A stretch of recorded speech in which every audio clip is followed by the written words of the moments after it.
अस्सलाम वालेकुम। 95% तक बैटरियां ठीक होती हैं, उनमें कोई मसला नहीं होता। लेकिन मोस्टली जो लोग हैं वो खुद से अपनी बैटरियां ख़राब कर लेते हैं या किसी से जब सेटिंग करवाते हैं तो बैटरियां ख़राब हो जाती हैं। उसकी मेन रीज़न ये होती है कि आपको बैटरी बैकअप नहीं मिल रहा होता जब, तो फिर आप किसी को बुलाते हैं, किसी सोलर इंस्टॉलर को, और उससे कहते हैं जी मुझे पहले बहुत अच्छा बैकअप मिल रहा था जब से मैंने नई लगवाई थी, 1-2 महीने सही बैकअप मिला है, उसके बाद अब बैकअप कम हो गया है। तो जो सोलर इंस्टॉलर आता है आपका सिस्टम चेक करने, वो क्या करता है कि सिर्फ आपकी इसी बात के ऊपर ही वो सेटिंग को थोड़ा सा इंक्रीज कर देता है। जो सेटिंग बल्क चार्जिंग और फ्लोट चार्जिंग वोल्टेज की है उसको इंक्रीज करने से आपको बैकअप ज्यादा दोबारा से मिलना शुरू हो जाता है, और ये ज्यादा अरसा ये सिलसिला नहीं चलता और चंद महीनों के अंदर ही आपको दोबारा से पता चल जाता है कि आपकी बैटरी काफी लो हो चुकी है और बैकअप इसने मजीद कम कर दिया है। तो फिर आप क्या करते हैं, आप किसी और को बुलाते हैं या आप किसी की वीडियो देख के जो सेटिंग है इसकी उससे छेड़छाड़ करके इसको आप दोबारा से इंक्रीज कर लेते हैं।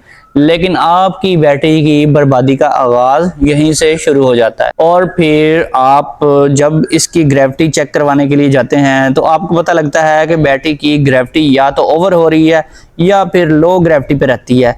लेकिन जब भी आपने सिस्टम को चेक करना है या किसी से चेक करवाना है तो इसके लिए टेक्निकली साउंड होना चाहिए। आपको पता होना चाहिए आपका इन्वर्टर कर क्या रहा है, कितने वोल्ट पे बैटरी को चार्ज करवा रहा है, बैटरी किस तरीके से चार्ज हो रही है, कितने एम्पेयर से चार्ज होती है। स्टार्टिंग में एम्पेयर ज़्यादा होते हैं और ग्रेजुअली कम होते जाते हैं, और उसके बाद ये जो चार्जिंग है ये स्टॉप हो जाती है, 0 एम्पेयर पे हो जाती है या नहीं होती। अगर हो जाती है तो क्यों होती है, उस टाइम पे बैटरी की ग्रेविटी क्या है, अगर नहीं होती तो फिर भी ग्रेविटी चेक करनी चाहिए कि ग्रेविटी कितनी आ रही है। ग्रेविटी चेक किए बगैर ही आप जब उसकी सेटिंग को मजीद तेज कर देते हैं तो आपकी बैटरी का बेड़ा गर्क हो जाता है। अब ये जो बैटरी लगी हुई है आप देख सकते हैं कि इसकी ग्रेविटी जो है वो लो आ रही है, और ये अप्रोक्सीमेटली 1.200 जिसे 1200 ग्रेविटी भी कहा जाता है, इतनी स्पेसिफिक ग्रेविटी इसकी आ रही है। इसका मतलब तो एक तो ये बनता है कि ये जो बैटरी है इस टाइम लो ग्रेविटी पे है, और ये सुबह के 9 बजे का टाइम है और सोलर से चार्जिंग हो रही है कोई 15 से 20 एम्पेयर से। आप जब ग्रेविटी लो देखेंगे तो आप ग्रेविटी लो देखने के बावजूद भी सिस्टम की सेटिंग को जब इंक्रीज करेंगे तब भी आपकी बैटरी खराब हो जाएगी। उसकी मेन रीजन ये है कि बैटरी की ग्रेविटी चेक करने का भी प्रॉपर तरीकाकार होता है। जब भी आपने ग्रेविटी टेस्ट करनी है तो आपको पता होना चाहिए कि मेरी बैटरी की चार्जिंग की कंडीशन क्या है इस टाइम पे, और किस टाइम पे आप ग्रेविटी चेक कर रहे हैं। यानी कि जब ग्रेविटी आपने चेक करनी है आपको पता होना चाहिए कि 2 से 2.5 घंटे मेरी बैटरी 20 एम्पेयर करंट से चार्ज होती रही है और अब जो इसकी ग्रेविटी है वो पूरी होनी चाहिए। और फिर जब आप ग्रेविटी चेक करते हैं तो वो अगर पूरी नहीं आती तो या वो ओवर आती है तो फिर आपने सेटिंग में चेंजिंग करनी है।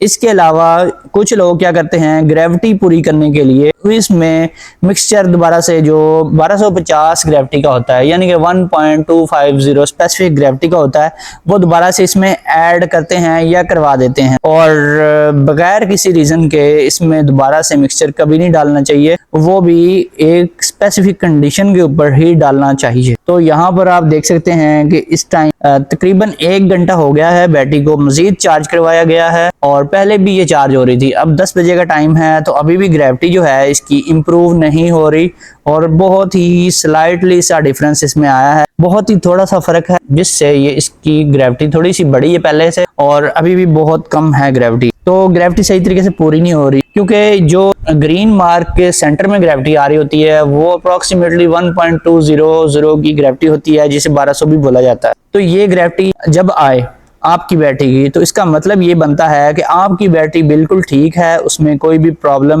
नहीं है, और लेकिन उसमें सिर्फ इतनी सी प्रॉब्लम है कि आपका इन्वर्टर बैटरी की सही चार्जिंग नहीं करवा रहा, या आपके सोलर पैनल्स कम हैं, या आपका कोई ना कोई मसला इस तरह का है कि आपका करंट कम है, बैटरी सही तरीके से चार्ज नहीं हो रही, इसको मजीद चार्जिंग की ज़रूरत है। तो यहाँ पर आपने वोल्टेज भी देखने हैं कि बैटरी कितने वोल्ट पे है इस टाइम और बैटरी कितने एम्पियर से चार्ज हो रही है, इससे आपको आइडिया हो जाता है। अभी देखें ये इन्वर्टर जो है चार्जिंग पोजीशन में है और इन्वर्टर बिल्कुल ठीक ठाक काम कर रहा है, और ये बैटरी की ग्रेविटी को पूरा कर देगा। अभी 1 घंटा मजीद गुजर गया है, 11 बजे का टाइम है। तो अब आप देख सकते हैं इसकी जो ग्रेविटी है वो ग्रीन जो मार्क होता है उससे नीचे है, और ये अप्रॉक्सीमेटली 1.265 की ग्रेविटी है, जिसे 1265 की ग्रेविटी भी बोला जाता है, जो कि स्टैंडर्ड की ग्रेविटी है। जहां पे येलो है वहां 1 से 2 मिलीमीटर येलो के ऊपर इसका पानी आ रहा है इस टाइम पे, और ये एक बेहतरीन ग्रेविटी है जो कि न्यू बैटरी की चार्ज पोजीशन में होती है।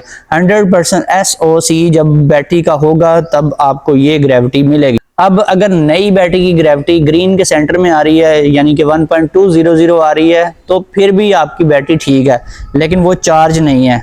और जब इस लेवल पे आती है तो इसका मतलब है कि बैटरी ठीक है और ग्रेविटी भी ठीक है। ग्रेविटी पूरी होने का मतलब ये है कि बैटरी फुल चार्ज हो चुकी है। तो ये बैटरी की चार्जिंग कंडीशन को शो करती है, और इसके बाद आपका इन्वर्टर जो है उसको चार्जिंग स्टॉप कर देनी चाहिए। लेकिन अगर वो स्टॉप नहीं कर रहा तो इसका मतलब है कोई गड़बड़ है। यहाँ पर देखें 27 पे 14.6 वोल्ट रखे गए थे ताकि इसकी ग्रेविटी इंप्रूव हो जाए, अदरवाइज ये इंप्रूव हो ही नहीं रही थी। 13.5 पे ओरिजिनल वैल्यू थी इसकी, जो कि होनी भी चाहिए। ये जो इन्वर्टर है इसमें बल्क चार्जिंग वोल्टेज जो कि 26 नंबर पे होते हैं वो 14.6 से ऊपर इसकी वैल्यू इस इन्वर्टर में जाती नहीं है। अगर इसमें इन्होंने केबल 25 mm की नहीं लगाई तो फिर आपको बल्क चार्जिंग वोल्टेज थोड़े से इंक्रीज करने पड़ते हैं, जो कि इसमें ऑप्शन ही नहीं आता। तो फिर इस इन्वर्टर में ग्रेविटी पूरी की गई है वैल्यू को इंक्रीज करके, जो कि फ्लोट चार्जिंग वोल्टेज की है।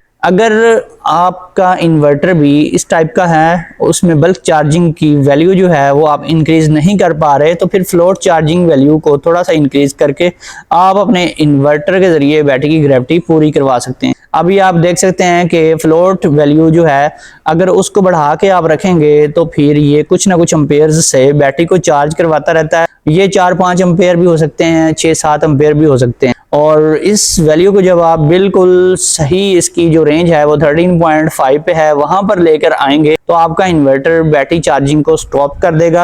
हाँ, अगर आपका जो लोड है वो कभी कम या ज्यादा हो रहा है, बार बार उसमें फ्लक्चुएशन आती है, तो फिर आपका जो इन्वर्टर है वो थोड़ी थोड़ी देर बाद उसको चार्ज भी करवा सकता है और वो 0 एम्पेयर पे भी रह सकता है। अगर आपका नॉर्मल लोड है तो वो 0 एम्पेयर पे ही आ जाएगा जब आपने यहाँ पर 13.5 की वैल्यू सेट करनी है। तो इस तरीके से जब आप अपने इन्वर्टर की ट्यूनिंग करेंगे, उसकी सही तरीके से प्रॉपर चार्जिंग करेंगे, तो कोई भी बैटरी आप अटैच कर लें, चाहे वो अच्छी है या हल्की है, वो सही तरीके से काम करेगी और जल्दी ख़राब नहीं होगी। और ये ट्यूबुलर बैटरी अगर सही सेटिंग आप रखेंगे तो ये आपकी 5 साल से लेकर 6-7 साल तक चल सकती है। इसकी थोड़ी सी केयर करनी पड़ती है इस चीज़ की।